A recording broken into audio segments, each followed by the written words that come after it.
රගෙන එන්න මේ කොළඹ අගරදුගුරු පදවිය නියෝජනය කරමින් උස්වැටකියාව මිසමේ සිට තරඟ වදින හසිනී අංජනා.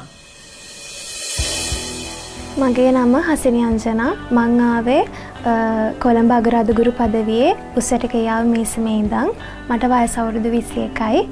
මම පාසලේ මට වයස අවුරුදු 8 වගේ තමයි පාසලේ ගීතිකා කණ්ඩායමේ සමාජිකාවක් විදිහට පෙනී හිටියේ. එදා ඉඳන් පාසලෙන් අයින් වෙන දවස් වෙනකම් මම පාසලේ ගීතිකා කණ්ඩායමේ සමාජිකාවක් විදිහට පෙනී හිටියා. ඒ වගේම තමයි පල්ලියේ ගීතිකා කණ්ඩායමෙත් මට මතක කාලේ ඉඳන් මම ගීතිකා කණ්ඩායමේ සමාජිකාවක් විදිහට පෙනී හිටියා. ඉතින් මේ තරඟය ගැන මට පණිවිඩය හම්බුනේ අපේ තාත්තට. තාත්තා තමයි මම තරඟයට ඇප්ලයි තරඟයට දැම්මේ. ඉතින් මම හිතනවා මේක දෙවියන් වහන්සේගේ ආරාධනාවක් කියලා. උන්වහන්සේගේ මහිමය ප්‍රකාශ කරන්න උන්වහන්සේ දුන්නු ටැලන්ට් වලින් උපරිම ප්‍රයෝජනයක් ගන්න.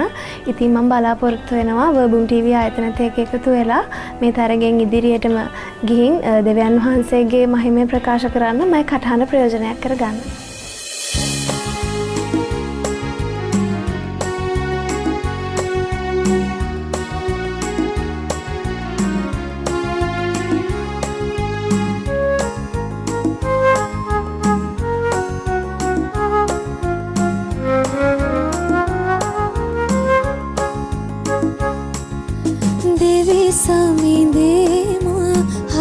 සූදානම් වනුත් නිසා ඔබ මගේ මහිමේ හහාගයම්මම් හහාවයම්මම් විත්ති ඔබ මගේ මහිමේ හහාගයම්මම් හහාවයම්මම් විත්ති ඔබ මගේ මහිමේ.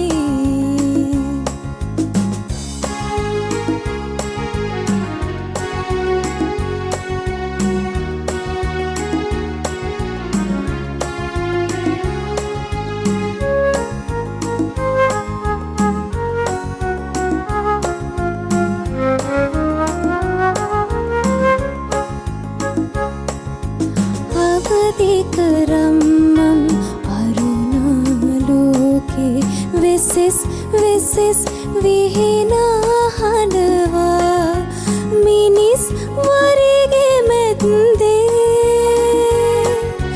විදේසි දනන් අතරේ ගයම් වයම් මම් පසස ඔබේ දෙවි සමිදේමා හද සූදානම් වනුත් නිසා ඔබ මගේ මහිමේ හහාගයම්මම් හහාවයම්මම් විත්ති ඔබ මගේ මහිමේ හහාගයම්මම් හහාවයම්මම් විත්ති ඔබ මගේ මහිමේ.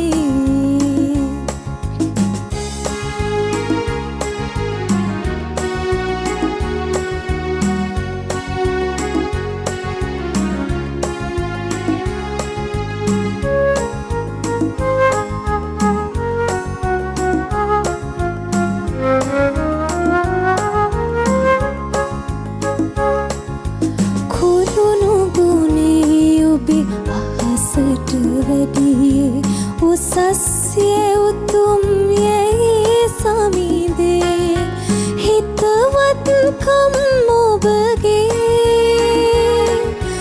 වලා මනුලු දක්වා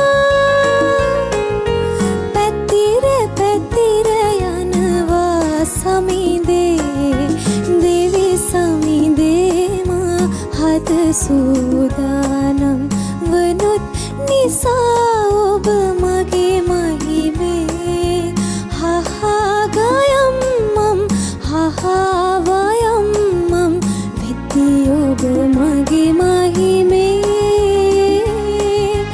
හහාගයම්මම් හහාවයම්මම් විත්ති ඔබ මගේ මහිමේ. හසිනී අංජනා, ඔබ ජේ.කේ.පෙරේරා ශූරින්ගේ තනුව මෝසෙස් පෙරේරා මාහිමිපාණන්ගේ පද රචනයෙන් ලියවුණු ගීතාවලියේ 107 වෙනි ගීතිකාව ඔබ ගායනා කළා. ගීතිකාව ඇහිලා ඉවර වෙද්දී අපේ විනිශ්චය මණ්ඩලයෙන් මතේ වුණේ එකයි. තව ටිකක් කිව්වනම් අපිට අහන් ඉන්න පුළුවන් කියන තැන අපි හිටියේ. ඔබ ඊතරම් මිහිරියට මේ ගීතිකාව ගායනා කළා. බොහොම රහට අහන් ඉන්න ආස හිතන විදියට ඔබ මේ ගීතිකාව ගායනා කළා. මේ ගීතිකාව අපිට මතකයි අපි කුඩා කාලවල වල සන්ධ්‍යා මෙහෙයන් වලට ගියාම අදටත් ජේ.කේ.එස්. පෙරේරා මහත්මයාගේ ගීතිකාවක් නැත්තම් අඩුවක් දැනෙනවා වගේ ගතියක් තියෙනවා. සන්ධ්‍යා මෙහෙයක් ඇතුලේ. ඒ අතරින් එක ගීතිකාවක් තමයි දෙවි සමිදේමා කියලා කියන්නේ. කවදාවත් පරණ වෙන්නේ නැති දවස ගානේ අලුත් වෙන ගීතිකාවල එකක් තමයි දෙවි සමිදේමා හද සූදානම්. ඉතින් ඔබ මේ ගීතිකාව බොහොම ලස්සනට ගායනා කරා. මා පෙර කිය ආකාරයටම ජේ.කේ.එස්. පෙරේරා මහත්මයා මේකේ තනුවත් එක්ක අපිට ලියලා තියෙන පොඩි කාරණා ටිකක් ගායනා කණ්ඩායම් වලට මතක තියාගන්නට කියලා සැලකිය යුතුයි කියලා. පළවෙනි දේ තමයි බොහොම උද්දාමයෙන් ප්‍රීතියෙන් මේ ගීතිකාව ගායනා කරන්න කියන එක. අද ඔබට ලැබිච්ච සංගීතයත් එක්ක අපිට තේරෙන බොහොම උද්දාමයක් ප්‍රීතියක් මේක ඇතුලේ තිබුණා. ඒ වගේම තමයි ඔහු දෙවෙනි කරුණ විදිහට සඳහන් කරන මේ ගීතිකාවත් එක්කම මෙහි හල්ලකුරු නිසි අයුරින් ගායනා කරන්නට කියලා. ඉතින් ඔබේ ගායනාව ඇතුලේ හල්ලකුරු ගායනා කිරීම, ඇකාරේ ගායනා කිරීම මේ සියල්ලක්ම තිබුණා සම්පූර්ණ ගායනාවක්. ඔබට ජය පතනවා. ඔබේ මගේ හදවතේ තියෙන හැඟීම් පද රචනයට